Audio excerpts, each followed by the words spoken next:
নেত্রকোনার দুর্গাপুর নানা আয়োজনে পালিত হয়েছে স্বেচ্ছাসেবক লীগের ২৯তম প্রতিষ্ঠা বার্ষিকী।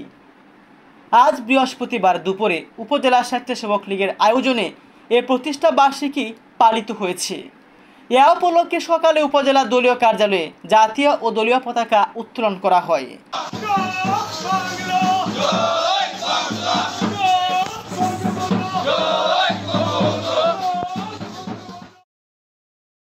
তারপরে বঙ্গবন্ধুর প্রতিকৃতিতে পুষ্পমাল্য অর্পণ শেষে এক বর্ণাঢ্য র্যালি বের হয়।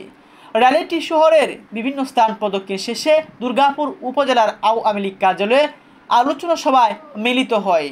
দুর্গাপুর উপজেলা আওয়ামী স্বেচ্ছাসেবক লীগের প্রতিষ্ঠা বার্ষিকীতে আজ উপজেলা স্বেচ্ছাসেবক লীগের সভাপতি শফিকুল আলমের সভাপতিত্বে এবং সাধারণ সম্পাদক জহিরুল ইসলাম ওনাদের সঞ্চালনায় বক্তব্য রেখেছিলেন দুর্গাপুর উপজেলা আওয়ামী লীগের সম্মানিত সংগ্রামী সভাপতি ওসমান গনি তালুকদার। আর উপস্থিত ছিলেন দুর্গাপুর উপজেলা আওয়ামী লীগের সাধারণ সম্পাদক শফিকুল ইসলাম শফিক। আর উপস্থিত ছিলেন সাবেক উপজেলা চেয়ারম্যান এমদাদুল হক। আর উপস্থিত ছিলেন সাবেক পৌর মেয়র কামাল পাশা সম জয়নুল আবেদিন। আর উপস্থিত ছিলেন দুর্গাপুর উপজেলা আওয়ামী লীগের সাবেক সহসভাপতি আলী আসগর।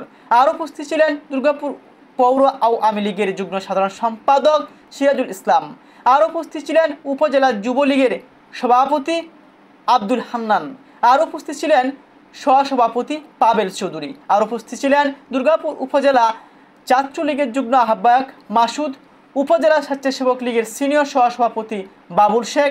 আর উপস্থিত ছিলেন সহসভাপতি আমিনুল ইসলাম বাদশু। তাছাড়া উপস্থিত ছিলেন দুর্গাপুর ইউনিয়ন স্বেচ্ছাসেবক লীগের সাধারণ সম্পাদক রফিকুল ইসলাম সহ আওয়ামী লীগ ও তার অঙ্গ সংগঠনের অন্যান্য সকল নেতাকর্মী বৃন্দ। বক্তারা বলেছেন, সংকটে সংগ্রামে মানবতার সেবায় সদা জাগ্রত নির্ভীক বাংলাদেশ আওয়ামী স্বেচ্ছাসেবক লীগ। আলোচনা শেষে কেক কেটে ২৯তম প্রতিষ্ঠা বার্ষিকী উদযাপন করা হয়।